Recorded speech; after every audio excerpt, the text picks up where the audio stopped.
Hello, everyone. Welcome back to another episode of Talking Toku, Boston and Bellingham's only podcast about Godzilla, Gamera, Ultraman, and all their kaiju friends. I am your host, David. I'm Brian, as usual.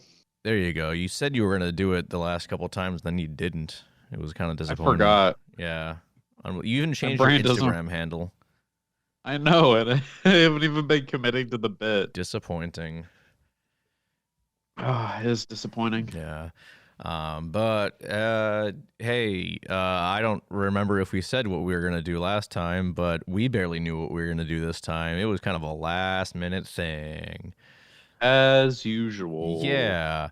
But I think what we're going to do today is we're going to kind of just kind of go over a general coverage of the Godzilla Day celebrations, including the live stream, all that happened there. The short film? The short films, plural. Yep. And the Godzilla Against Mechagodzilla screening. We got a little bit of non-Godzilla Day related news that we'll get into before we talk about bigger things. It's funny. The first story is funny. It is very funny. Do you want to take that, Brian? Yeah. Go for it. If it isn't the consequences of my actions, J.D. Lees has, in a new issue of G-Fan magazine, announced that he is stepping down as organizer of G-Fest after almost 30 years, with his daughter Peyton taking over for him. It's a pretty big change for the convention, for sure. Lees obviously caused some controversy in the past few years by using his platform to spread misinformation about COVID-19, which, kind of shitty, but here's hoping that going forward, there'll be some more positivity surrounding the convention. Get fucked. Honestly, I mean, we talked about it on. I mean, I don't know if we'd talked about it in depth, but we've mentioned on the show before that during this year's G-Fest convention, Lees wasn't even present because he lives in Canada, refused to get vaccinated, so he was not able to get into the country. Get fucked. So, I mean, the facts, I feel like that really should have been a wake-up call. Like, the fact that you can't put on your own convention because your head is too far up your ass to get vaccinated. Like, Yep. I feel like at that point you should realize, hey, maybe I'm the asshole in this situation, No. You're giving these people too much Oh, credit. I know. They don't know what I they don't even know. know what hindsight means. I'm trying to bring about like the like personal responsibility. They have no idea no 100% about any of that shit. And even They then, regurgitate all the garbage that they hear from like conspiracy theorists because they want to feel special, like they're in on some big conspiracy. Yep. But it turns out they're actually just kind of stupid. Exactly. No, they're actually just very stupid. And the worst part is a bunch of people at G-Fest got COVID. What a big surprise. Oh my god. I was watching like a bunch of people like post on Facebook and shit that from pictures of G-Fest. I'm like, man, I wish I could have gone. And then like 2 days after G-Fest ended, everyone started to go. I'm like, man, I guess it's a good thing I didn't go. Glad I didn't go. Yeah, literally. I don't know why, but it kind of reminds me of how all those super conservative radio hosts all got COVID and died. Right? Yeah, it's like the same vibe. 100%, yeah. But no, I do have some hope for G-Fest going forward because I know like everything Lees was doing like really left a bad taste in a lot of people's mouths, ourselves included. So I'm hoping with the changing of the guard, as it were, that we do start to see more positivity there, like you said. Granted, it's his daughter, so I don't know what that's really nepotism going to entail. at its Yeah, finest. I don't. Yeah, that's the thing. Like we do, like I don't know. It's I can't. I mean, I don't know his daughter. I don't think I've ever met her. I mean, I've only been to G-Fest twice in my life. Yeah. I mean, I would recognize JD Lee's in the crowd. I don't think I've ever seen his daughter. if she has been at a G Fest in the past, which I'm sure she has. It would be really funny if she just hates Godzilla. That would be funny. I mean, well, here's the thing. Like, I was talking with someone earlier about Andor, the new Star Wars show going on, and Tony Gilroy, who's the showrunner for that series, he's like not a Star Wars fan, and Andor has 100% been like one of the best Star Wars things since Revenge of the Sith. So maybe it's a good thing that she's not a fan. It could be good. I mean, if there's one thing that Godzilla King of the Monsters taught us, it's that a Godzilla mega fan probably shouldn't direct a Godzilla movie. Yeah, except unless if it's me. Like if it's me, Shut it's the okay. fuck up. If it's me, it's okay. If it's me, it's fine. Yeah. Because I know what the good decisions are. Exactly. I will do a shot-for-shot remake of Invasion of Astro Monster, complete with only 5 minutes of Godzilla screen time, because I know every fan on Earth is like really gung-ho about how much screen time Godzilla gets. So I'm going to remake the one where he has the least screen time. So fuck you. That would be pretty funny. It would be, and it would be good too, because Invasion of Astro Monster is a fantastic film. So yeah, that's. I gotta rewatch it. It's been a long time. Last time I watched it, I was on acid. Oh God. Okay. Yeah, I was kind of zoned out the whole time. Like I didn't, and it was like too early in the trip for it to like really actually do anything for me. It was kind of disappointing. Oh, is that the time where you're just like, Brian, time is moving so slowly? Yes. Yeah, that's right. I was giving you live updates. That's right. That was very entertaining. I'm sure it was. I was texting more, friend of the show Jared about it too. It was probably more entertaining for me than it was for you. I know, it was pretty entertaining for me. Okay, that's fair. Yeah.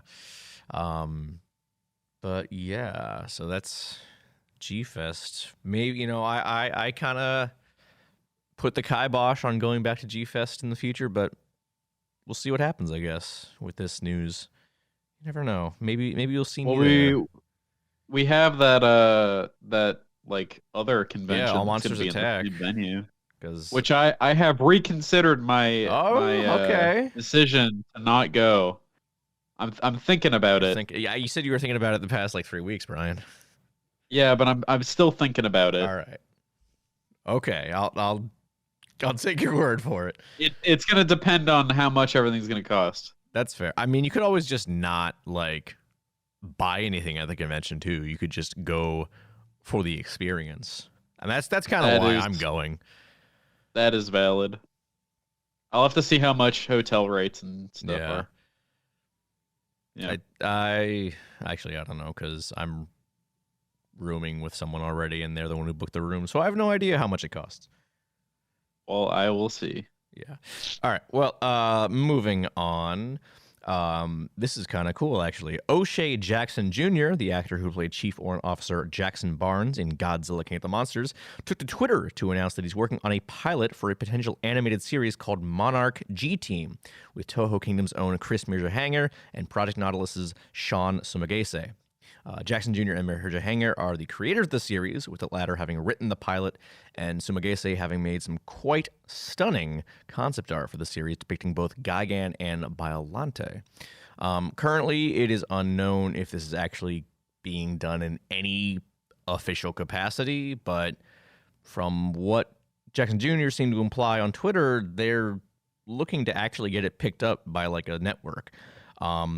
So I suppose that would kind of make it official. But other than that, we're not really sure. I would love to see it happen. I mean, the concept pieces that Sean did looked phenomenal. And yay, everyone always goes on about how Biollante would fit really well in the Monsterverse. And if this was the thing to do it, I'd be okay with that. I would also just be down for just another Godzilla animated series. Yeah, I mean that's the thing about the Monsterverse. Like it doesn't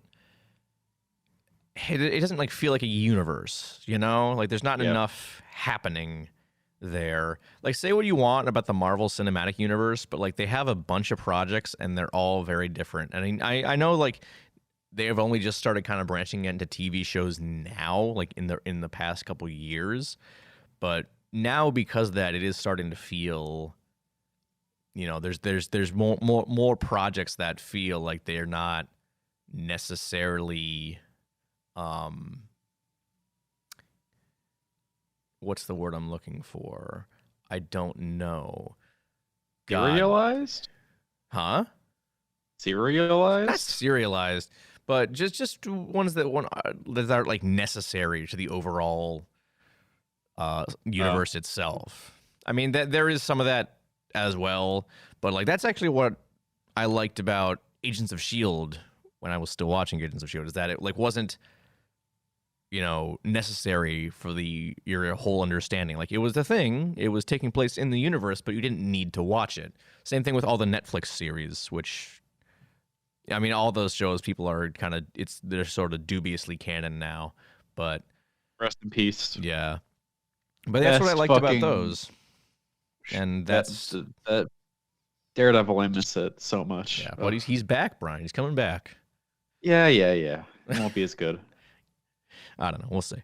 But yeah, that's really, really cool. And I mean, O'Shea Jackson Jr.'s made it very clear that he's a big Godzilla fan. So props to him for trying to get something like this off the ground, because I think, you know, especially with the whole G team thing in Godzilla King of the Monsters, I think that was one of the more interesting concepts that movie had, and we really didn't see a whole lot of G team in the film after a certain point. Like pretty much after Ghidorah woke up the rest of the Titans, we didn't see a whole lot much of them. So if we see more of them in a cool animated series with Gigan and Biollante and who knows what else, I'd be down. Dave, it's because they couldn't focus on G Team because they needed to spend all their time on the haha funny man who likes Rick and Morty. Yeah, exactly. Yeah. That's where all the attention went. Yeah. God, fuck that movie. We can't I think about it and I get pissed off. We can't do this every time. We can't do this every time. I know. All right, so we're bringing it back, everyone. We're bringing back the r/Godzilla segment. This isn't really... It's not really something that... It's a bad post. It's just a confusing post. It's enlightening. Would you... it's enlightening? Okay.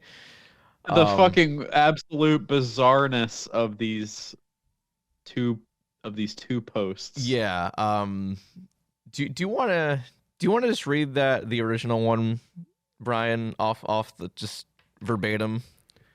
So the original bizarre post was posted by user Taco Belt Anime Reviews 1 day ago, and it's a picture of Ibra, and it's captioned, "Is it bad that I want to eat Ibra? When he was getting lit up by the mutants in Final Wars, his insides looked really tasty. Like I just want to serve him up with a side of cocktail sauce and lemon juice." And that's all. I saw this post and I was like, "What the fuck?" Weird. But I was looking for posts. And I was just like, "That's too weird. What am I even gonna say about it?" You think that's too weird, Brian? That's exactly the kind of shit we're looking for, though, Brian. And so I just kept scrolling, and then Dave, you found the other one. A joke in response to it. Hold on. It's basically the same post from user Tea and Crumpets. It says, "Is it bad that I want to eat Godzilla? When he was getting lit up by the oxygen destroyer in 1954, his skeleton looked really tasty. Like I want to serve him up with some cocktail sauce and lemon juice." And I hadn't seen the Ebera post at this point, so I had no context for this. I was just very confused. Yeah. I was confused seeing the original post. I mean, I don't blame you. Like, Is this the actual rare instance of r slash Godzilla being funny? Yeah, I think so. But it's like it's absurdist humor, which I do like. I love absurdist humor. Yeah. But I mean, to be fair, I gotta agree on the first point. I mean, Eber is a lobster. Lobster's delicious. My question is, is this actually a real thought he had, or is this a shit post? It's flared as humor, so it's probably a shit post. Yeah, but I don't know about that. I don't know. You could say that, but like your fucked up brain is like, I'm gonna flag it as humor. That's true. And, to hide my actual intent. I don't know. I don't really have much to say about these other than they're just fucking weird. I just want to read off this comment that he made. Most G fans want to consume monster films. I want to consume the monsters themselves. We are not the same. I absolutely understand. That makes sense. Wait, someone commented saying just a reminder that Godzilla meat was a thing. What the fuck is this? Oh my god. Oh wow, that is real. Monster Lunch canned Godzilla meat. This is all right. I gotta stop looking. I gotta stop looking through this because I'm gonna go down a. It's corned beef. What the fuck? There's no picture. I want to see what it looks like. Damn. Oh, that's incredible. I gotta look. Hold on. I'm gonna look up canned Godzilla meat. I mean, the link hopefully. Yeah. I took a picture for it. Just want to see. People can eat Godzilla and become energetic and powerful. It's got dreams mixed in with fun. It's like Popeye and his can of spinach. There's Gamera canned meat too. Well, if I've learned if I've learned anything from Mystery Science Theater 3000 is that Gamera is really neat and that he's filled with turtle meat. That is yeah. There you go. It's a huge fucking picture. There you go. That's what it looks like. Oh boy, let's see. Oh god, what the fuck? Yeah. Yeah, that's it. All right. It's a real thing. All right, cool. Okay, so what did we learn here today? Is that Japan wants to eat Godzilla? Yeah. I'm in agreement with the original post. Ebera is a giant lobster, and lobster is very good. If we were to get Ebera, if he was real and be able to kill him, we could have the world's biggest lobster roll. I fucking love lobster rolls. If Ibera was real and we killed him, we would solve world hunger. Exactly. Well, probably not, because I'm sure one country would probably hog it all to themselves, because that's the United States would absolutely do that. 100%. That is what I was getting at. Yeah. So yeah, that probably won't happen, unfortunately. But yeah, I'm glad we looked at these posts, because it sent me down the rabbit hole of actual canned Godzilla meat. Yes, this is true. We've actually learned something today. That product exists. Yeah. So. Also, apparently there is a very inactive sub that never has any posts on it called Okay Buddy Godzilla. I did see someone. I really hope that someday that gets more users on it. Maybe we need to do that, Brian. Maybe we gotta bring it back. I think we do. I just don't have enough shitpost material. Neither do I. I don't know how to shitpost. I'm not funny enough. Yeah. Neither am I. And I use funny in big fucking air quotes. Right. Okay, right. That's the r slash. That's the r slash Godzilla segment. Just as chaotic as you remember it, everyone. Yeah, it is kind of a bummer though, because I did spend a good amount of time scrolling through, and aside from that and a couple other posts, like there's just nothing. Yeah, there's nothing. Again, there's a reason. No one's being controversial anymore. There's a reason we haven't done the segment in a while. Is just because r slash Godzilla has just been kind of stagnant in terms of like bad posts. Good posts too. I feel like it's all just like really okay posts. A lot of them are just asking like just asking shit like, "Oh, what are your favorite Godzilla movies?" Yeah, I mean that's Or the case with like, everything. I don't know, it's like, in your opinion, what's the scariest scene in Godzilla movies? Yeah, exactly. It's always stuff like that, and it's just not interesting to talk about, you know. It's very karma farmy. Yeah. Yeah. So you know that's There is a Kongzilla mashup picture that's an absolute nightmare. oh I'm sure. Do you want to see it? Yeah, fuck it, why not? It's awful, Dave. At this point, why not?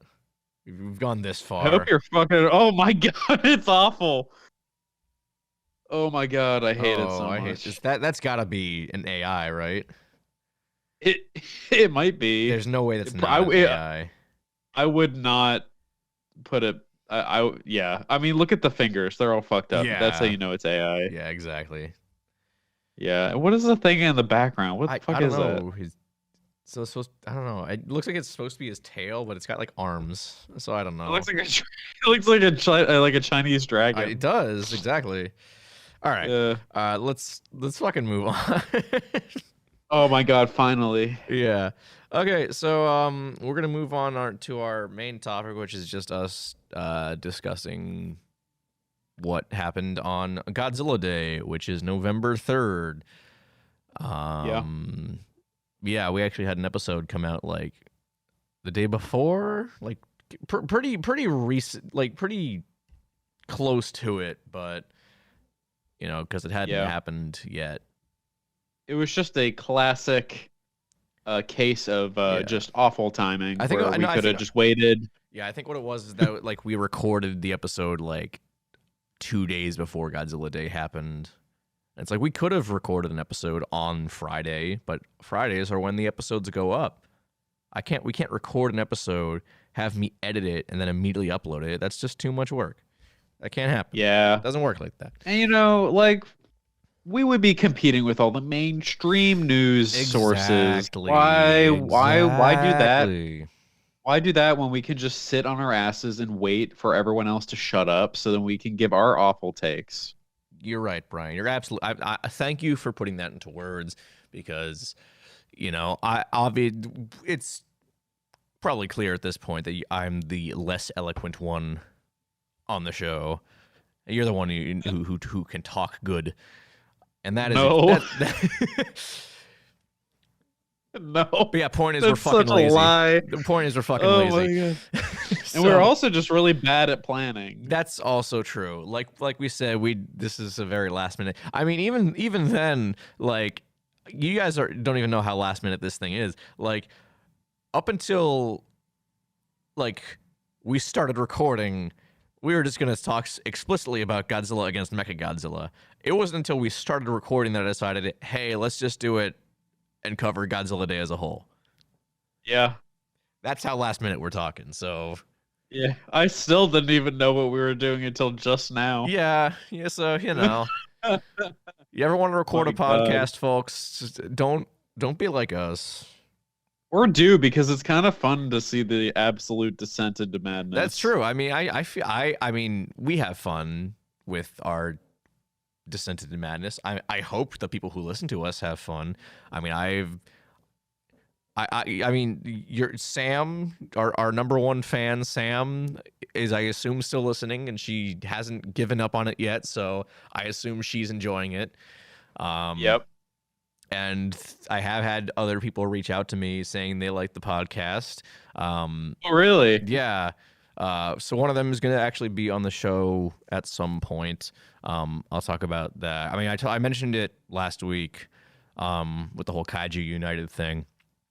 So that is Sean, not Jacob, but yeah, Sean told me he was a big fan. So yeah, I think people do like the chaotic nature of talking Toku, and honestly, I wouldn't have it any other way. What are we gonna do? We're gonna be all like goody two shoes, like planning like 3 months in ahead? No, fuck that. That's not personal. We're all about being personal here. Okay, to be fair, like we are recording again next week for an episode that is like 3 months in advance. So like that is that's a thing too. Oh, that's true. But that's like that's more like the exception to than the rule, Like don't get used to that. No. That's only we're only doing that out of necessity. Yeah, and at the behest of our esteemed guest. We're being proactive now so we can be lazy later. Exactly. And hey, listen, see, if you're listening to this, you're getting a little tease of a future episode. I don't know when that's coming out. Don't ask about it. We're not going to talk about it. Yeah, we're not going to talk about it, even though we're talking about it right now. You dumb shits. All right, moving on. So, Godzilla Day. It was a thing that happened. Yeah, lots of stuff happened. I completely missed the entire live stream. That's okay. I watched a decent amount of it. I didn't watch the whole thing because time zones are a thing. So at a certain point, it was 2 a.m. and it showed no signs of stopping. And I was like, all right, I'm going to go to bed. I'm tired. Yep. I didn't even realize it was going on until I opened up YouTube and saw that they were streaming it. And I was like, oh, it's tomorrow in Japan. This is true. Huh. Wild. All right. So, well, I feel like we should kind of go in quote unquote chronological order. We can talk about Godzilla Against Mechagodzilla first because that was the thing we did first. That was a thing we did first. Yeah. So as we've mentioned on the show in the past, Fathom Events did a super cool thing to celebrate Godzilla Day. They were showing 2002's Godzilla Against Mechagodzilla in theaters for one night only. Yep, they certainly did that. Was it a good version? Well, it was a little weird. Here's the thing. I've only been to like 2 Fathom events in my life. And from what I've heard, there is always at least one thing wrong during a Fathom event screening. Oh no. So I mean the biggest one in recent memory was actually earlier this year, with when they showed The Thing, John Carpenter's The Thing, for its 40th anniversary. I gotta double check. I gotta bring up the thing about it. Where is it? Here we go. So when they showed The Thing earlier this year, they had 2 nights. They had one night for one screening and the second night for another screening. I went to the second screening, so this wasn't an issue for me.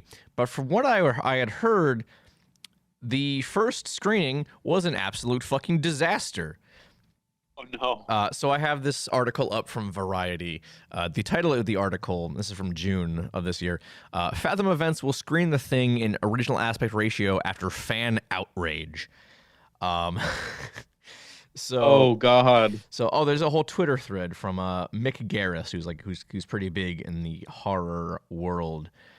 He says, I just got back from seeing John Carpenter's masterpiece at the Fathom Events 40th anniversary screening at the Universal City Walk AMC, and I will never ever see a Fathom event again, and I recommend that you avoid them like the plague.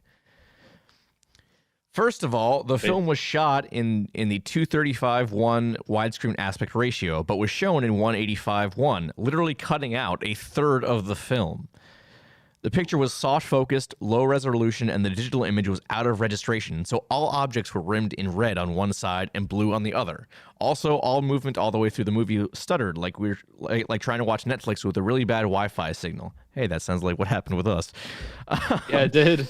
Fathom events in the theaters that run them should be ashamed of themselves and the outrageously low-quality programs they run. This could have been an amazing time revisiting one of the classics on the big screen and share it with an enthusiastic audience. The power of Carpenter's genius movie carried us through, but I remain disgusted by this ripoff. Holy fuck! Yeah, that kind of sparked a thing, and then for their second night, they showed the movie in the correct aspect ratio, and it was fine. I can confirm because I saw it the second night and had no issues. So for Godzilla Against Mechagodzilla, what it appeared to be is that they just kind of got a Blu-ray and stuck it in the Blu-ray player and showed that. That unfortunately, because the compression led to the film looking stuttery, like it was being shown at a lower frame rate. So that was a little annoying, but that was really the only thing that was bad about it, because, we've talked about Godzilla Against Mechagodzilla. It's a pretty damn good movie, right? It is a pretty damn good movie. It's probably one of my favorites. Yeah, I would agree. So yeah, I mean, it was really, really cool to see that movie on the big screen. And I think they said that was the first time that film had been shown in theaters in the U.S. in like a wide thing, like release. Like I'm sure they showed it at G-Fest, but that's a one-time thing that doesn't really count. This was a one-time thing too, but it was nationwide, so that's what I mean. Yeah. That's what I'm talking about. And like with the stuttering, like it was annoying, but I kind of got used to it. Yeah, I mean, it didn't ruin the movie for us, It was definitely jarring at first. Yeah, I heard multiple people in the theater go, that's a little weird. What? Yeah. And I will say, people obviously I want to bring this up because I saw this earlier. Oh, come on. Where is it? Because this, I want to say, despite being a one-time only screening, like, one night only, it actually did do pretty decently in the box office. Oh shit, really? Yeah, I think it was number 5 for that week. Oh damn. Granted, like nothing really fucking impressive. Came out, but but for like a one night thing. Yeah, I think I want to say for a genre of movie that isn't super popular. That's pretty exactly.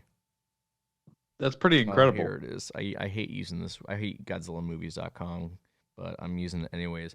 Yeah, so it made $335,000 across that one night and reached number 5 at the box office for that day, which is, again, it's not that much money for one day, but like a single showing, no advertising, that's pretty good. That's pretty solid.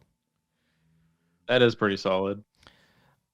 I mean, the theater I was packed in, or not packed, the theater that I was in, it was pretty packed. Same with mine. I was kind of surprised by how many people were in there. Like, I can't remember when I think when I bought my tickets, like there was no one in there, but that's because I bought them well in advance.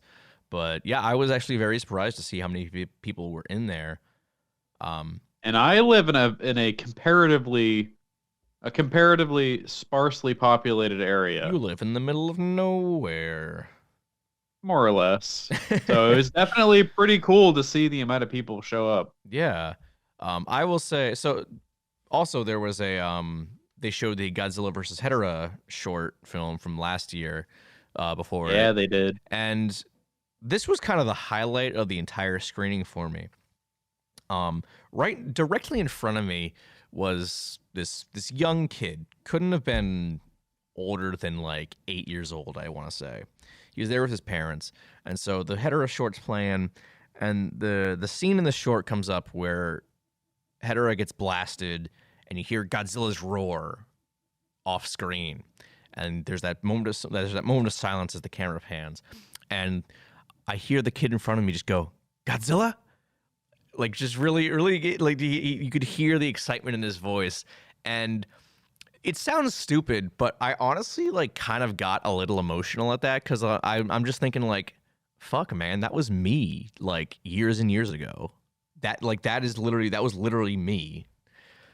And it was just really nice to think, like, we've kind of come so far that, like, these movies are being shown on a wide release for new fans, Yeah.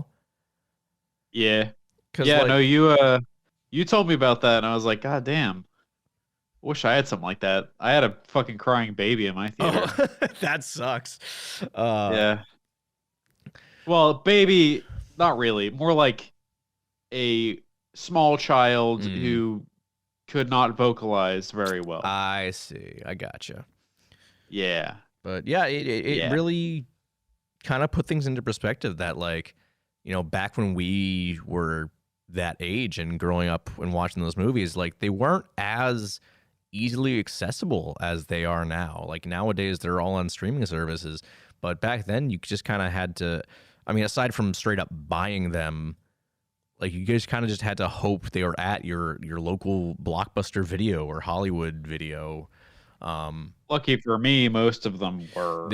Same here. But yeah, it's just kind of but like the newer ones especially, like those were hard to come by sometimes.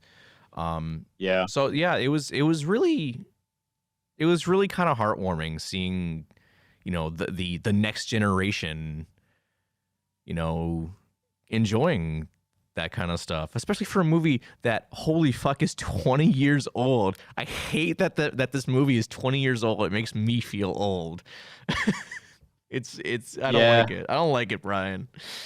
It was like, honestly, like, I completely forgot that this movie came out in 2002 until I went to the screening. I'm just like, oh my god, this movie's old. It's weird because, like, I don't know about you, but, like, I still consider most of the Millennium films to be like the newer Godzilla movies, and they're all like over 20 years old at this point.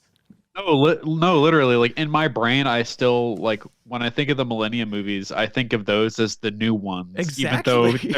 Even though they're like actually not. It's ridiculous. They're not the new ones. They are because we're now in just a completely different era. Mm-hmm. So yeah, it's it's weird because growing up, those were the new ones. Exactly. So, like, in our minds, and, like, it's stuck there. Like, I don't know. We gotta move Maybe on, it Brian. doesn't help. It doesn't help that the new ones now are not really my favorite. But I mean, like, still. I'd say, like, a big part of that is because after Final Wars, there was that long hiatus between content for Godzilla. I think that's kind of the main reason that we still consider them to be the newer films. Yeah. I don't know if that's like the case for other people, but that's probably what it is for me, I think. What year did Final Wars come out again? Final Wars was 2004, because that was the movie for the 50th anniversary. Right. So gotcha. We are coming up on the 70th now. Well, wow, I watch Final Wars so much, you'd think I'd know what year I know, it came right? out. Oh, Brian, fuck. Do you think in 2024 we're going to have a theater screening for Godzilla Final Wars? If we do, you know I'll be there. I'd fucking shit myself. I would also shit myself. You know, I've actually seen Final Wars in theaters. Yeah. Yeah. It was 2004 at the Brattle Theater down in Cambridge, Massachusetts. They had a screening for it, and my dad took me. We were supposed to have gone on vacation to New Hampshire with my mom's extended family, but no, we waited a day to see Godzilla Final Wars in theaters, and it was fucking rad. You know, honestly, between New Hampshire and Final Wars, I'd take Final Wars anytime. Honestly, New Hampshire is boring. I mean, hey, New Hampshire's nice, but, like, seeing a new Godzilla movie before a lot of other U.S. fans had the opportunity, good shit right there. New Hampshire's just diet Massachusetts. Prove me wrong. Yeah, I mean, no, you're not wrong in the least, but yeah. Take that, New Hampshire people. What are you gonna do about it? One other thing I want to add before we move on to the next, like, mini topic. After the Godzilla vs. Hedorah short finished, they started playing this little behind the scenes featurette of the short, which I love that. That was so much fun to watch. Yeah, I don't think that was ever posted anywhere online, to my knowledge. I didn't remember that anywhere, because I was watching it and I was like, have I seen this? Yeah. But the further we got into, like, the behind the scenes stuff, I'm just like, I have never seen this before. Same here. Like, it definitely felt like something I'd seen before, as it was, like, when it first started, but as it went on, I'm like, there's no way. This is definitely new. I've never seen this before. I think in my head the reason why I initially thought I'd seen it was because during last year's Godzilla Day stream they had like a camera like behind the scenes like live Yes, thing yeah, they did have like for that. an abridged version of it. Yeah, but they didn't. This one was like highly edited, like well produced behind the scenes thing that Yeah. you'd see off of like a DVD. It was like really, really well put together, and you had like interviews from people, and it was a lot of fun to watch. It was it was also very endearing how much these people absolutely loved their work. Yeah, I wish I could remember the one quote, but there was a quote, I think it was the director said, it was like something on the lines of like, people don't want realism, or no, or we don't care about realism, or something along those lines. Because, you know, I want to say Jared talked about it when he was on the show. You know, realism's fine and all, but like that's not really what Tokusatsu's about. You know, they're not they're not striving for realism with Tokusatsu. It is specifically for that, you know, hyper stylized kind of effects work, which, and that's the whole reason we do this podcast, is because that's the kind of shit we like. Yep. You know, you can do photorealism all you want. You know, the effects in you know, we talked about the effects in Godzilla vs. Kong. They were gorgeous because they had Weta digital work on them. They're beautiful. Don't get me wrong, but that's not why we started the podcast. We like the practical stuff. We like the Toku. Yep. It's in the name. Exactly. You couldn't be much more literal. Man, I really wish I could find the fucking quote, the exact quote. This is why they need to upload this shit. I know. Like, that's or that at least have it somewhere. Cuz there was a lot of stuff in that. There was a lot of really good stuff in that behind the scenes there was. Thing there. It was fantastic. I live for behind the scenes stuff for Tokusatsu Productions. It's really, like, that's the kind of stuff that like inches me a little closer to actually fucking doing something with my film degree, you know? Because, you know, I'm depressed and I don't know what to do for a job. But stuff like that, it's like, that's the kind of stuff I want to do. That's the reason I got into filmmaking in the first place, is because I want to do shit like that. And seeing that kind of stuff, seeing that behind the scenes stuff, that's the kind of stuff that like actually inspires me. And the fact that they're like not releasing that really kind of rubs me the wrong way. Yeah. Yeah, it's so weird. I saw like, I don't remember where I saw it, but it's just like Toho is just such a bizarre company where they have all this really cool stuff that they just refuse to upload anywhere. Yeah, it's very odd. Like, they're not. It's so strange. And because like you have the two short films that we'll talk about in a moment here, and then you have even these really cool behind the scenes featurettes, and like any rational company would be like, yeah, put that up on the YouTube channel. It'll drive it. You know, it'll bring interest in, and like they just don't. You know, and the weirdest thing is, with the Godzilla vs. Gigan short, the live action one. Again, the Gigan suit was crowd-funded. People paid to get that thing made, and you're not even going to upload it. You're not even going to make it public for people to watch, to actually see what their money, like where their money went. That's even worse, I feel. Yeah, that's really scummy. Yeah, unless they do something else with that Gigan suit, which I doubt they're going to, because they wouldn't have had to crowdfund it if they were going to do something else with it. You know, they would have just paid for it themselves. So I don't know. That being said, let's talk about that Gigan short. Absolutely. Do you want to talk about the CG one, or you want to talk about the live action one? Well, let's talk about the live action one, because we're already kind of talking about that. Okay. So the Gigan short was pretty awesome. That suit is just incredible, though. That Gigan suit is so good. Shinichi Wakasa is, you know, he's incredible. It's like a it's proof to me that design is timeless. Yes, I agree. Because like there's a lot of there's a lot of people who say their favorite Gigan design is the Final Wars one, and the Final Wars one is great. It's cool, but I've said it before. I really like the original one because it's just so unique. Mm-hmm. And like looking back, you could be like, oh, it's so dated and looks goofy, but like it's like the way that it was put in the short and the way it was filmed, it just looks so awesome. Yeah, I want Like, to it looks say so cool. I want to say I saw someone on Twitter talk about it shortly after the short came out that they were talking about how just how iconic a design that the original Gigan is, and I wish I had the thread somewhere, but I want to say they mentioned that it was designed by the person who was like designing the Ultraman monsters at the time, and which are all like really kind of out there. Well, they're not all, but they can be like really out there, unique designs in terms of characters, and Gigan just kind of ended up being like all those kind of weird, unique things boiled down to one single, finely crafted design, and I think that I agree because like he's got some weirdness to him. He's got the weird he's got the hook hands. He's got the kind of the almost the sort of avian face and those weird like webbed wings.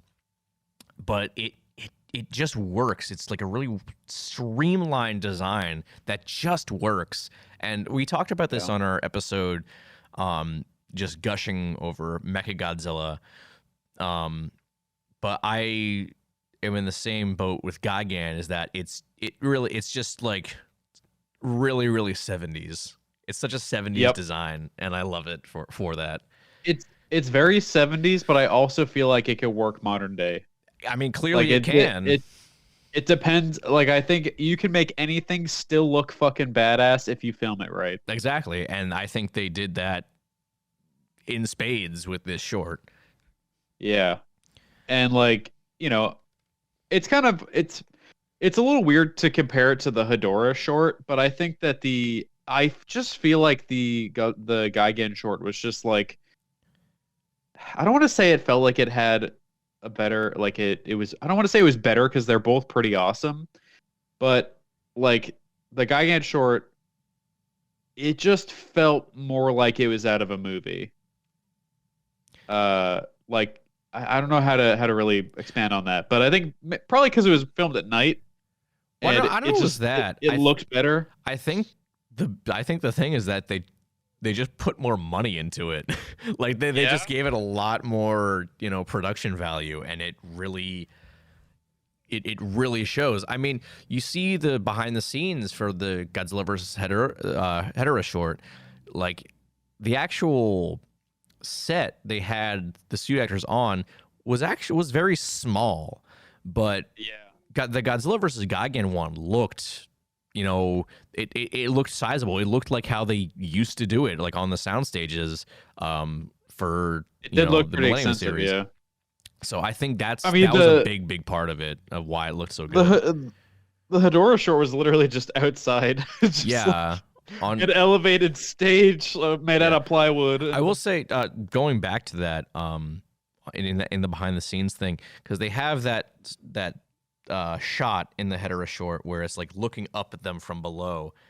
Yes. So I was so intrigued to see how that was shot. That was so cool. Less so that, but also because they did a very similar shot in Ultraman Z, and I've seen the behind the scenes clip of how they did that shot. It's like they attached I think it was like a GoPro camera or something, or a small camera. I don't know if it was a GoPro, to like it was basically like the stick like you do with GoPro cameras, and they just kind of like, I'm doing the physical motion. I don't know why I'm doing that because this is an audio medium, but they just they were like poking it in between the monster's legs and doing that, and I assumed that was what they did in the Godzilla vs. Hedorah short, but no, they just cut a fucking hole in the bottom of the stage and just put the camera under there. I'm like, oh, okay, that's it. That's a way to do it too. So that was really cool. It looked really, really cool. Like, because when the Hedorah short came out, I wanted to know how they did that. Mm-hmm. And it was just nice to see it. And now you do. I don't know. But anyways, back to Godzilla vs. Gigan. Isn't it funny how it took us 50 years to actually see the classic Gigan use the laser beam? Yeah, that was really, really cool. Yeah, I'm glad they finally did, because like the CG short, they were also using it too. Yeah. That was cool. But I saw the CG short first, and I was like, oh, it's cool that they're using the actual laser beam thing. Mm-hmm. And then in the actual short, he used it in that too, and I'm like, oh shit, they're actually using it now, and not just I having it there. I could be wrong. I'd have to like compare them side by side, but I want to say they used the same like sound effect from like the Pipeworks Godzilla games, like Destroy All Monsters Melee, that Gigan uses for his laser beam in that. I don't want to say anything like official, but it certainly sounded like it. That sounds like some real tinfoil hat theories right there, Dave. It does, but hey, we were talking if we really want to go down the conspiracy theory rabbit hole, maybe that's them signaling that there's new Pipeworks. Oh, maybe. Game. Oh my God, we should you and I should like manufacture like a news story to get us some that'd be get us some clicks. We'll manufacture some clout. Yeah, but no, I think it was really, really great. I don't know who the suit actors were, but they had a lot of personality. When I watched it, you watched it for the first time with me, Brian, and I had to like stop and be like, hey, pay attention to this. This is really funny. When Godzilla like uppercuts Gigan, damages the laser cannon, and Gigan tries to use it, doesn't work, and he's like, oh shit, now what do I do? Yeah. It was a lot of fun. It was really funny. And then, they definitely had a lot of personality. It was definitely more personality than the Hedorah short. Yeah. And that was a lot of fun. Mm-hmm. Because I know it's definitely out there. I can't wait until next Godzilla Day where we get the behind the scenes for this. Right? Yeah. Because it will be a lot of fun to hear about that. And you bet your ass I'm going to take my fucking cell phone and record that shit on my phone, because I know Toho won't release it. Yeah, no. I mean, people have been putting it on Internet Archive and they've been taking it down. Yeah. So. It's such a bummer. Yeah. Come on, Toho. What are you doing? I know. But yeah, it was really, really cool. I'm looking forward to hopefully getting a Godzilla vs. Megalon anniversary short next year. They've already shown off logos for both Megalon and Jet Jaguar 50th anniversary stuff. I hope they do shorts for those. But that, I don't know, because the thing is, the reason they crowdfunded Gigan is because they had the option to use the Final Wars Gigan suit, but Shinichi Wakasa didn't want to. There's no Final Wars Megalon or Jet Jaguar suits. Those don't exist because they never They'll have to build them from scratch. They would have to build them from scratch, and I don't know if Toho was going to want to do that. But so we'll see. I mean, it's a fucking year away. I don't know. We'll find out. I hope so. I don't know. It's weird. I feel like Toho is either really stingy or really lazy. Yeah. Or both. I mean, like you said, they're an interesting company. It's just bizarre, man. Yeah. It's like they do not like free marketing. Yeah, it's they hate it. Yeah, it's in fact, they hate any kind of marketing whatsoever. They're like, we'll release stuff and you'll buy it and then we'll get rid of it. Yeah. I don't know. Maybe they're a better company in Japan and they just look stingy here. I don't know. Mm-hmm. I don't know, man. It kind of racks my brain a bit when I think about it. Yeah. All right. Well, do we want to move on to the other short, Godzilla versus Gigan Rex?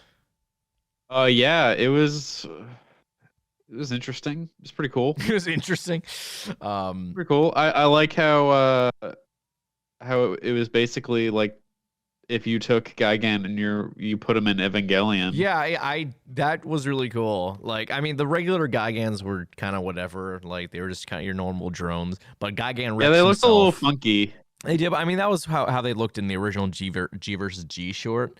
So that was nothing new to me. Okay. But Gigan Rex was definitely very Evangelion-y. But Yeah, especially that shot of him kind of floating in the air with his like thingies. Yeah, like, whatever the fuck those things were supposed to be. It was I don't know. Not clear at all. But I mean, we should talk about the elephant in the room, that this is kind of a sleeper sequel to Godzilla versus Destroya. Yeah, I mean, it comes right out with it too. Yeah, I mean, the short opens with a recreation of the final shot from Godzilla vs. Destroya of Junior kind of doing his thing in the silhouette, and it even has a voiceover from Megumi Odaka, who is the actress who plays Miki Sagusa in those films. And she even says, like, "Oh, it's been so and so, whatever amount of time since we last saw you, and now you're here again," or whatever. So yeah, this is literally a sequel to Godzilla vs. Destroya, which is so fucking cool because, as I'm sure a lot of you know, that pretty much since that movie came out, fans are always like, whenever any new Godzilla movie comes out, oh, it's Godzilla Jr. grown up. They said that about Final Wars, about Godzilla 2000, everything. So. But for something to actually come out and state right from the get-go that this is Godzilla Jr., it's a sequel to Godzilla vs. Destroya. That's really cool, I think. It is really cool. I had a audible oh shit when I first started watching it, and I saw that, and I was like, oh, wow, they're finally doing it. They're actually showing Godzilla Jr. in the flesh and confirming it. He's back. What wild times we live in. I know. Yeah. Is that short still up, or did they take that down? I believe the short is still up. I feel like I saw people talking about the fact that it was still up, like, relatively recently. Let me just double check. Do a quick check on the YouTube. I got it. It's still up. Yes. Now I'm now also seeing it. Does appear to still be up on their official channel. So that's awesome. So go check that out. Can we also talk about how in the short, during their big ass beam fight, Godzilla also like actually has like white atomic breath, which is really sick. Yeah. So someone brought up a thing where like they compared the temperatures of like normal orange fire to like white fire. Because like in Godzilla vs. Destroya, Godzilla melts down at like, what is it, 1200 degrees Celsius or something, and like white fire is like way, way hotter than that. So the fact that Junior was able to like withstand that no problem is just it's kind of a neat thing, like connecting that to how his father died in the film. It's pretty sick. Yeah, it's pretty awesome. Honestly, the more we talk about the short, the more I like it. Yeah, I mean, I really dug it right from the get-go myself. Oh, I really dug it. I really dug it too, but I definitely was more into the live action short. Yeah. But now that we're talking more about it, I'm like, fuck. Oh, it was a good short. Now I'm gonna go watch it again. Yeah, I mean, I haven't watched it since I first watched it, so I might do the same thing when I get home later. Yeah, I just watched it the first time, and I was like, that's pretty awesome. And then I kind of just assumed that Toho would take it down. Yeah, so I'm shocked that it's still up myself. Maybe, all right, this is a little bit of like trying to make sense of their strategy. Maybe they plan on releasing their live action shorts in some other capacity, which is why they take them down. Mm-hmm. That's the only thing I can really like. Maybe they're like, the CG short we're not worried about it. But the one, like the live action ones, maybe because they have the behind the scenes stuff, maybe they'll have like an official release for it or something. Yeah, That's just the I don't know. That's like, but maybe they're not doing it until they have enough of them to justify releasing them. Yeah, You know? someone said I saw someone saying that exact thing. I think it was actually Matt Frank who were saying it, like they don't want to do it until they have enough of them to like release them on like a compilation disc or something, which I I don't know, would they do that after they did a Terror of Mechagodzilla short? Cuz like Maybe. then you're gonna, if you're gonna keep doing 50th anniversary shorts, you're gonna have to wait kind of a while to do one for Return of Godzilla. You're gonna have to wait like 10 years or so. Yeah. So I don't Yeah. know. I have honestly I have no idea what their strategy is here, I don't but think anyone does. you know, Toho will be Toho. Let's move on though. Let's to the biggest news. we'll talk about the biggest news here because speaking of Toho being Toho, they're actually doing what they do as usual. They're making another movie. Okay. They're doing it. Such a weird way to word that.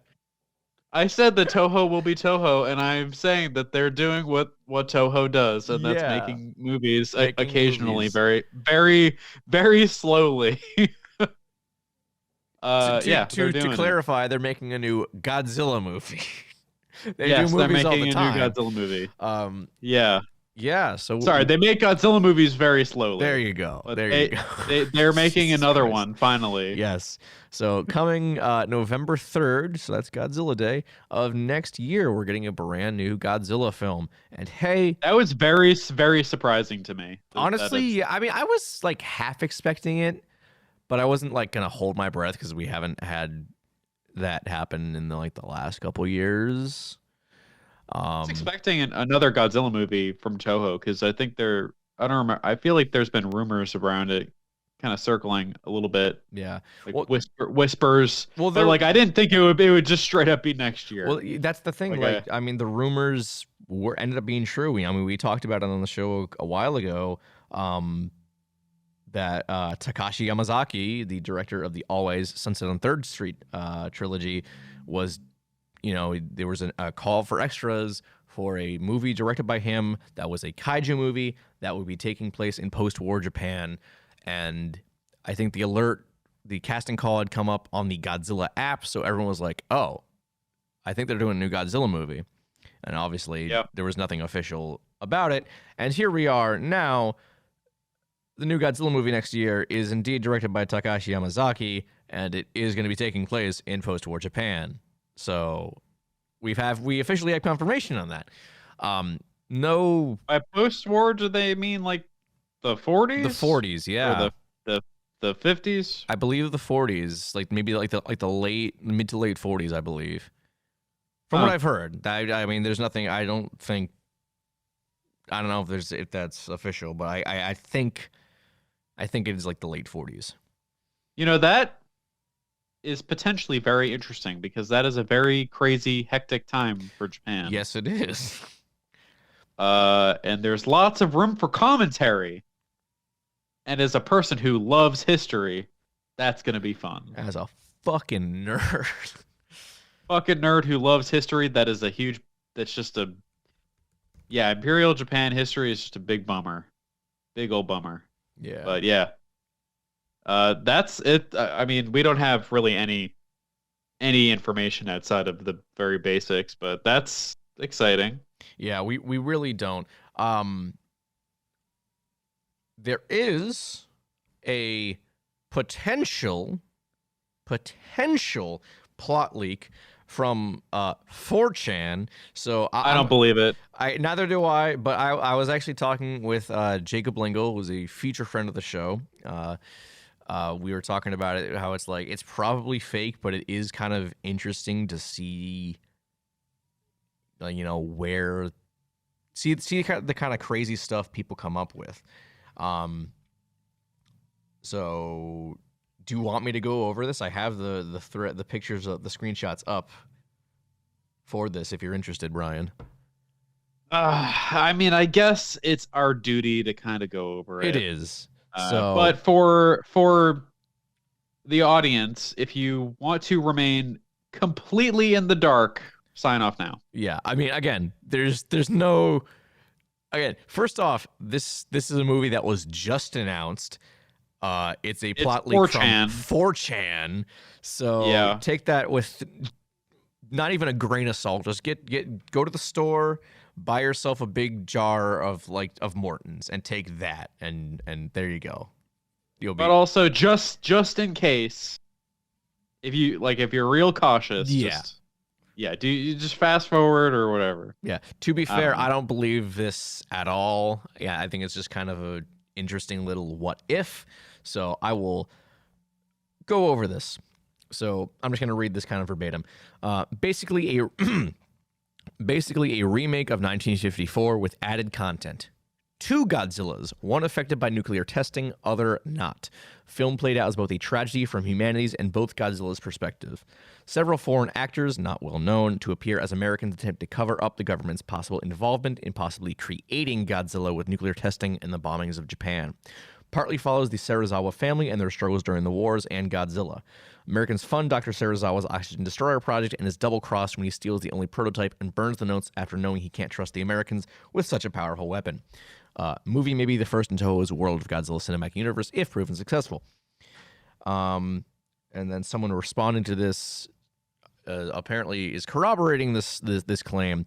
The tale for the unaffected Godzilla. I'm just gonna continue reading it verbatim. Anon here was on the money. Their tail is like the Pokemon Mewtwo, just more aquatic. Natural Godzilla design based on whales, smoother skin, head more based on an orca, one large fin-like spine, and several smaller ones. Mutated Godzilla is more traditional and scaly, burnt and black damaged scales, closer to the Godzilla the Ride design. And I assume this is another person chiming in. So for the, just for clarification, for what, again, I'm reading this verbatim. Mutant Godzilla is referred to here as Godzilla, and natural Godzilla is referred to as, because this is 4chan, Normie. So, a lot of gaps in the story, but basically this. Serizawa's family was in World War II. Father dies. Young Serizawa, sister, and mother on the run, but separated. Mother killed during nuking of Japan. Serizawa and sister grow up with different views of the world. Godzilla is Japan's unbridled rage, hurting and extremely angry at the nukes. He attacks Japan in his blind rage, only to be confronted by Normie, attempting to bring his friend home, but fails and they get into battle. Normie loses and retreats. Godzilla continues to destroy Tokyo and swims away. Serizawa is bitter about losing his home twice, seeing Godzilla as America's fault, and the oxygen destroyer is his means of solving the issue. As many Japanese fantasized about having a weapon to destroy America after the nukes. Is that true? I feel like that's not true. Well, you're the history buff, Brian. You tell me. All right. Well, I'm gonna hit people with a bit of a shocker here. Japan wanted to destroy America anyways, well, I mean, most people, most Japanese people were utterly fanatical in support of their government at the time, so they would go along with whatever the government said. But also, the biggest thing to remember here is that immediately after and following the nukes being dropped, they didn't even know what nukes were because they had absolutely no idea of what nukes are because they were a completely new weapon system. Mm-hmm. A lot of people kind of don't they forget that, nukes were entirely unknown and very secretive, and people probably just thought they got hit by a regular fucking bomb. Mm-hmm. There's no way, it's not like you get bombed and you're just like, oh, that was a nuke. Yeah. You don't just know something after it happens, That being said, though, if this takes place 5 or even 10 years afterwards, then they would probably know that it was a nuclear bomb. Yeah. But if this is immediately after, during American occupation, they would have no way of knowing what a nuke is. So I don't know. Anyways, continuing. Basically, Serizawa sees the error of his ways about revenge and burns his notes and steals the oxygen destroyer in order to make peace with himself. Seeing Godzilla as an equal to his pain, the Americans attempt to stop him after they discover the oxygen destroyer is gone, but he is long gone. Godzilla and Normie have a battle at sea where Serizawa, his friend and sister, use a small boat to get there.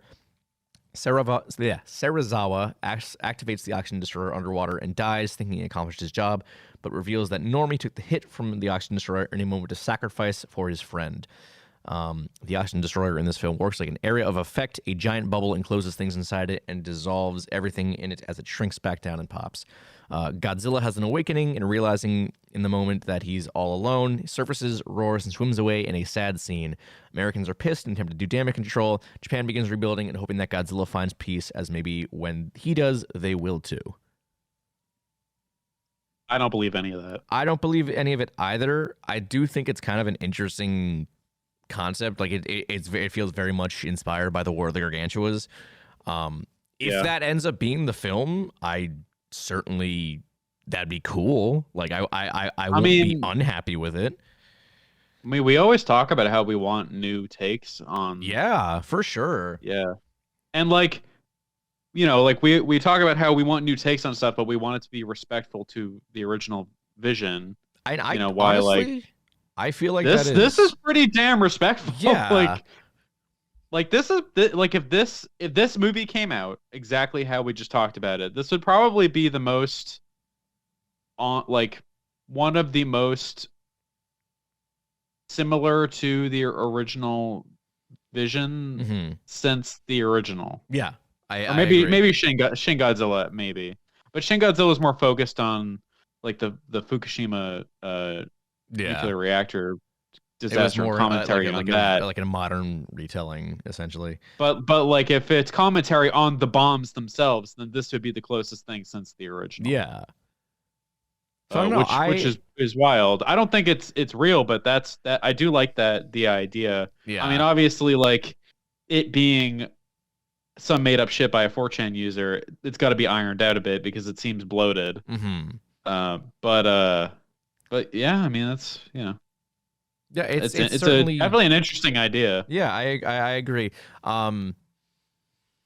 Obviously, we won't know until next year, and God knows when us here in the States will see the movie. I would hope. I would really hope that like it wouldn't take very long. I mean, I feel like they've been pretty good about that recently. I mean, Shin Godzilla, I want to say it wasn't more than 3 months after released in Japan that we got it here in the States.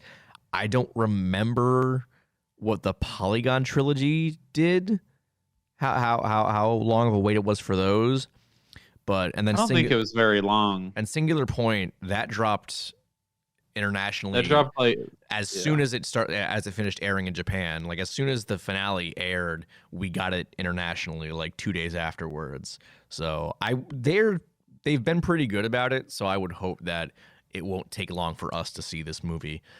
So we'll see. The big question I think is, this is the first theatrical, feature-length Godzilla film since Shin, from Toho, that is. Is this going to be Toku, or are they going to use more CG? Man, isn't that the question? My friend has a theory that the Hedorah and Gigan short films are them kind of, testing the waters to see if like it's still a viable option. I don't know about that. I mean, I understand why you'd think that, but I don't know. I mean, I don't know. It doesn't seem like it would be a test run for that kind of thing. Because like, yeah, I don't know. I don't really have a specific reason here. It just doesn't seem like that would be a viable strategy to gauge interest. Because like you have the shorts that come out, and like I don't know. I lost my thought here. Okay. God damn it. I don't know. I mean, obviously we would love it to be traditional tokusatsu. I mean, even Shin Godzilla. Yeah, go ahead.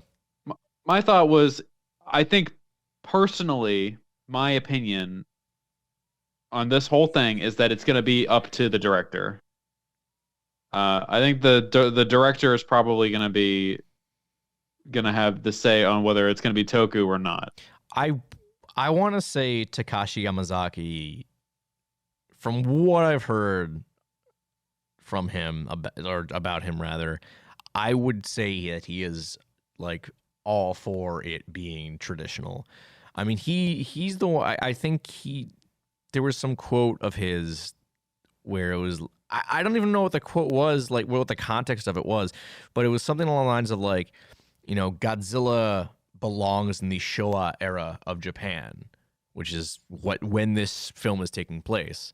So I would think just based on that, like he'd want to go for the more old school style, I would agree. Just for like, I hate to use the word realism here, especially because we were talking about it with the Godzilla vs. Hedorah short. But realism for the Showa era, I guess, is what I'm really getting at. I feel like you would have to use tokusatsu to really get that old school vibe. Also, just the idea of using CG to try and make a Showa-like film just kind of ruins my brain. Yeah, it I really don't doesn't even know how you paper. would. I don't even know how you would do that.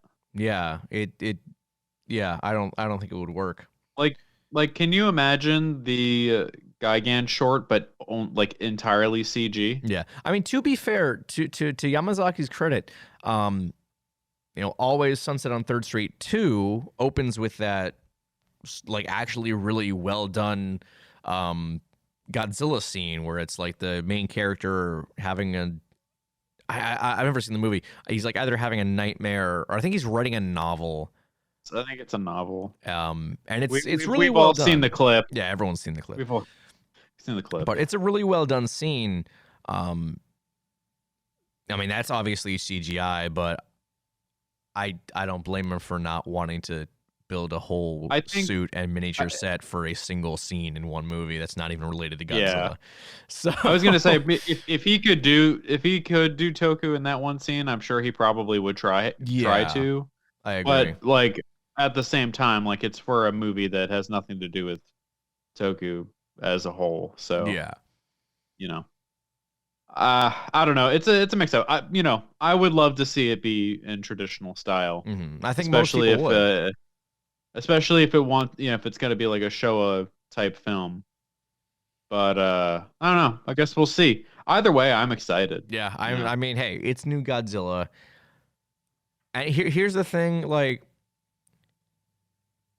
it's weird. Like, I almost kind of forgot what it was like to be excited for a new Godzilla property until this whole thing happened. Like, yeah.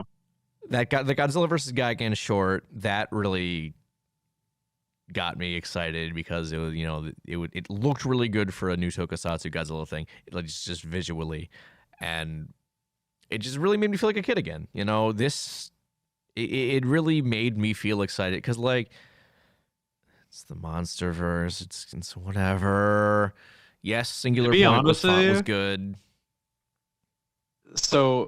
So like what you're saying, I had the same reaction when I saw the fucking behind the scenes thing with Hedorah and seeing how into it they were. I'm just like, this is the shit that makes me more excited for more Godzilla. Exactly. Because like you don't see a lot of the production stuff from behind the scenes. No, you really don't. And like seeing everyone so psyched about it, and it's just like these are the people that work on these movies, and I'm excited about it because they're excited about it. And then we immediately got news of another Godzilla movie, and I'm just like, holy shit, it's happening, and it's Toho, and they made these amazing shorts, and I'm psyched about it. Mm-hmm. I agree with you. Like I hold that I'm gonna be excited for anything Godzilla until and then I will make up my mind whether I like it or not later. I feel that. I mean, I never have a reason. Like I never want it. When it comes to Godzilla, it's the one thing that I'm never skeptical about for. I always am just a flat excited for the whole way until release, and then I either like it or I don't. Yeah. Sometimes it screws you over, sometimes it doesn't. Every time, like I don't care. Like I always check my expectations with every other property, games, movies, TV shows. Godzilla breaks all those fucking rules. Mm-hmm. It's just like, I don't know. It's weird. I'm sure most people listening to this can relate. Yeah. Yeah. But yeah, I mean, I think that's about it for Godzilla Day. I don't think that was kind of the main things that happened. Did you pick up any sweet merch, Dave? I did not know. From the absolutely totally not rigged Mondo drops? No. Well, I was gonna. That shit was so bullshit. I was going to buy the vinyl for Godzilla versus Mothra, but they didn't really specify what it was, but there was some production issues. They had to push the release back for that, so I did not get anything. Yeah, it's a kind of a shame. Oh. I mean, to be fair, it's Godzilla versus Mothra. The movie's not that good. I don't really remember the sound, the score all that much. I mean, yeah, it's an Ifuka-based score, but I want to say it could be a Godzilla versus Kong situation where it's better than you remember. Yeah, maybe. I mean, Ifuka is good, period. But I think that's kind of a big problem that a lot of people have with Ifukabe's later work, especially, is that it's all like recycled themes, just newly recorded, which I understand. Like, write some new stuff, but I think almost every theme in that movie is recycled from an older film that he'd scored, and I understand that.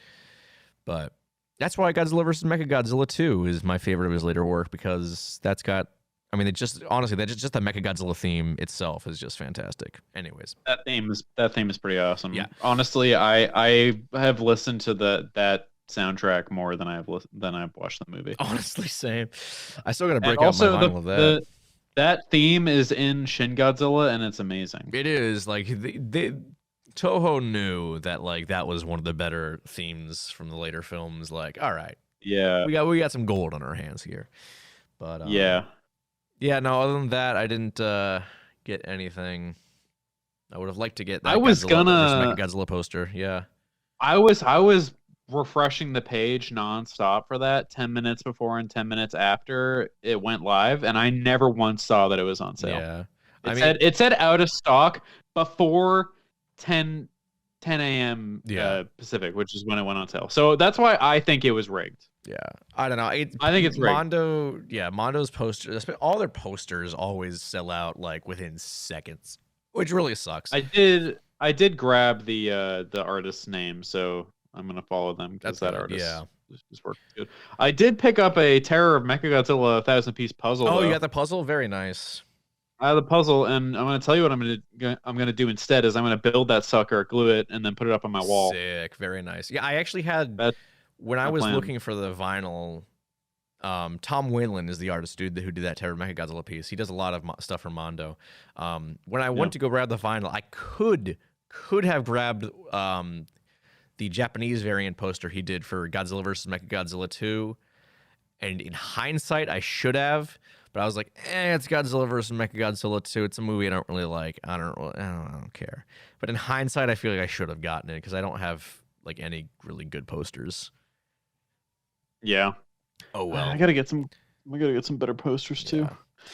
I got some basic bitch posters, except for the ones I got at G-Fest. Those are awesome. True. All right. Let's start wrapping this up. I agree. Else we agree. want to talk about Godzilla Day before we move on? No, I think that's All it. right, It's pretty eventful. I think we covered everything. Yeah. Godzilla Against Mechagodzilla is a fucking killer movie. Yes, it is. Okay. Time for our next and final segment. What new cool kaiju thing are you checking out right now? Usually I follow that up immediately by asking you, Brian, what new cool kaiju thing are you checking out right now? But this is something we've both been checking out, and it's something we kept saying we're going to check out for like God knows how long. We're Kamen Rider fans now, guys. It was like a fucking punchline. Every time a Kamen Rider story came up, we kept saying, "Oh, we should start watching Kamen Rider," or "I don't know anything about Kamen Rider. We should watch it." And we finally did it. I think it was immediately after recording. Yeah, we like you went home. You know, we watched that week's episode of Decker, and then we're just like, "Hey, you want to watch Kamen Rider?" And we're like, "Let's do it." Yeah, because it's the whole series is available on Shout Factory's website. Their Toku section, which is Toku Shoutsu, and we're very early in the show. We're only like 4 episodes in, but just on the first episode, I think both you and I were sold immediately. Oh yeah. That fucking theme is amazing, and I still have the kick part of the theme stuck in my head. Punch. Right. So good. Kick. Yeah, no, I love like the opening theme is great. It is so much better. Like I had an expectation going into it, just like from like, you know, all the news stories we get about that stuff and like all the releases, and it's just like, oh, people like this stuff, so it's probably good. Mm-hmm. I was not prepared. Yeah, for how good really it was. And I've heard it does. I mean, I talked to you about this. My friend Corey, he mentioned that there is kind of a shift in tone a couple episodes in, like episode 14, due to Takeshi Hongo, the lead actor, got into a stunt accident. So they had to kind of rewrite the show. But I don't know. I mean, it's so, again, we're only 4 episodes in, but we're both loving it. It really, it has a lot that, like, that same kind of tonally. It reminds me a lot of Terror of Mechagodzilla. Like it's still kind of kid friendly, but it's got the kind of darker undertones because like they literally go out and say that Shocker, the main antagonistic force, they're like inspired by the experiments of Nazi Germany. Yep. They sort of compare them to the Nazis. I like how you joked about that, and then they confirmed it for you later. I know. Well, I had joked about it because that's what I had heard.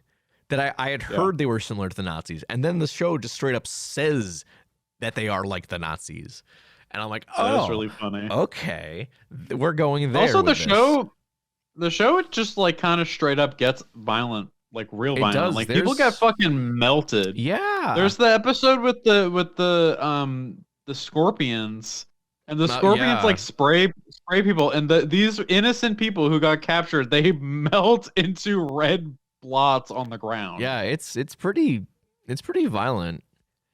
Like, like the effects are dated, so you're not like, oh, that's gory or anything, but like you're like, what they're implying. Mm-hmm.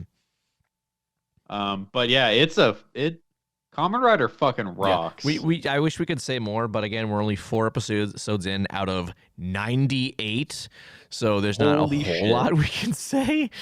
We would have been watching more, but God of War Ragnarok came out, so that's kind of been our main focus for the past week or so.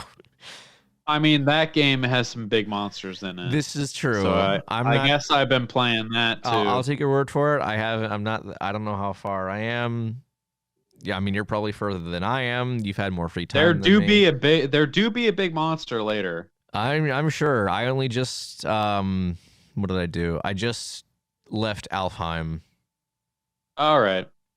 But yeah, so Kamen Rider, it's good shit.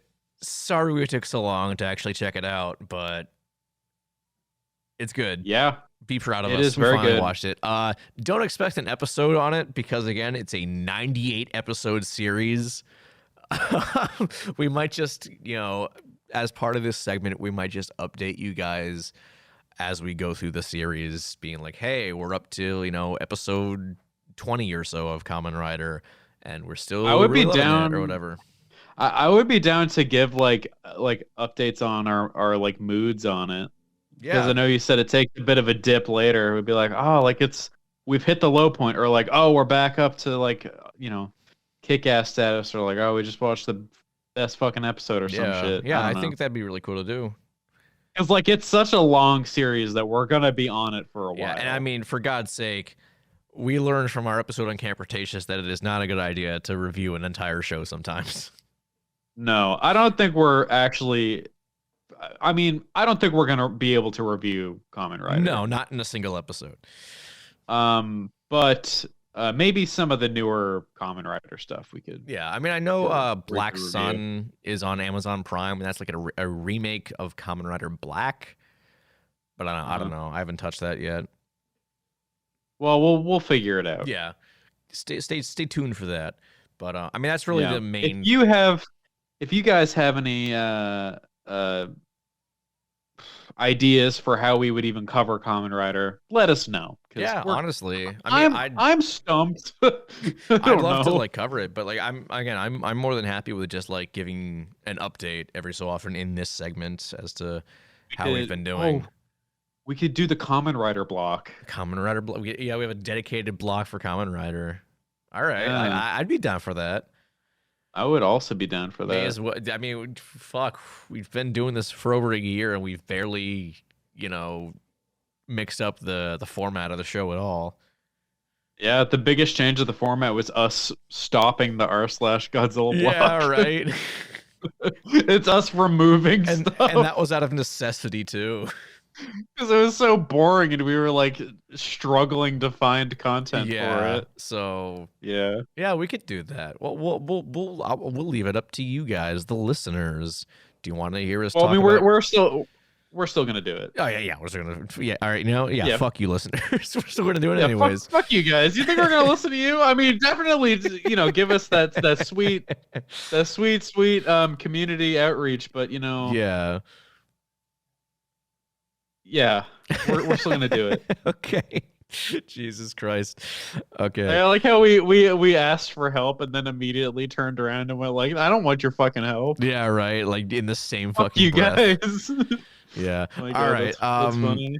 So yeah, that's just pretty more much chaotic stuff. Yeah, that's Talking Toku's bread and butter, baby.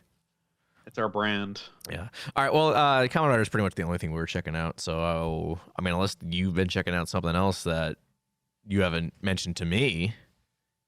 Nope. The rest of the Gamera movies are still up on the list. You should get on that soon, Brian. Well, now that Halloween's over, I still want to talk about that thing. I do as well. As soon as I'm done with God of War, I will start back up on that. Well, hey, Brian, I'm going to bug you about it again. Gamera 3 is playing nearby you in theaters. Oh, true.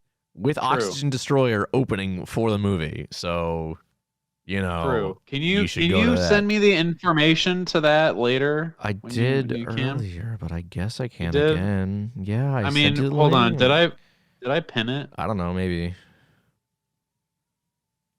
No, I didn't. Okay, well, I'll find it for you. Don't worry. I'll go back and pin it myself. All right. Don't worry about it. Okay, well, let's wrap this up. Let's wrap it up. I gotta go to the bathroom, and the bathroom is more important than this show. That's fair. I can't argue with that. I don't want to shit myself.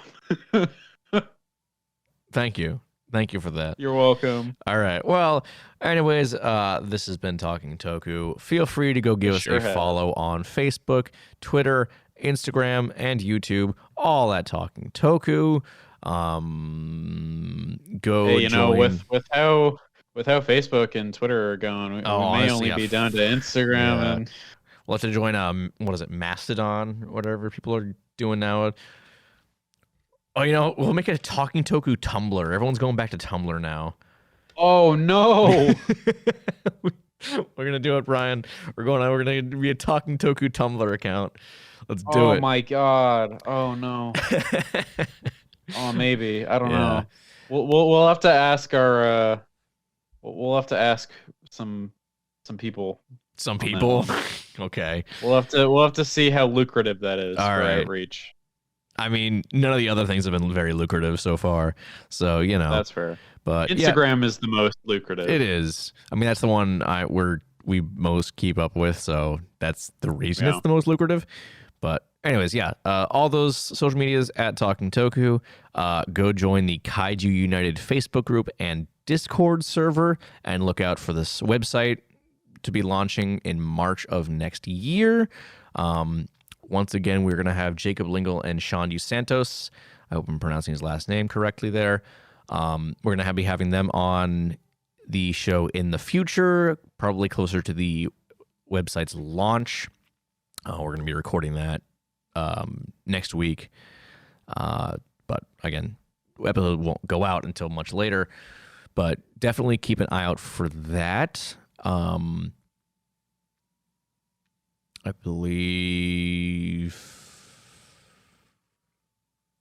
think they're actually going to be doing a mini podcast for Kaiju United that I'm going to be a part of too. I'm going to guest on it, but I don't know when that's happening. Wow, didn't invite me? Fuck you, Brian. You know what? You know what, Ryan? You know why I didn't invite you? There's a reason. There's a reason for it. I mean, I was just kidding, but what's the reason? Well, they're doing a podcast review of the Godzilla Marvel Comics series. And do you remember what happened when we covered comics on this show, Brian?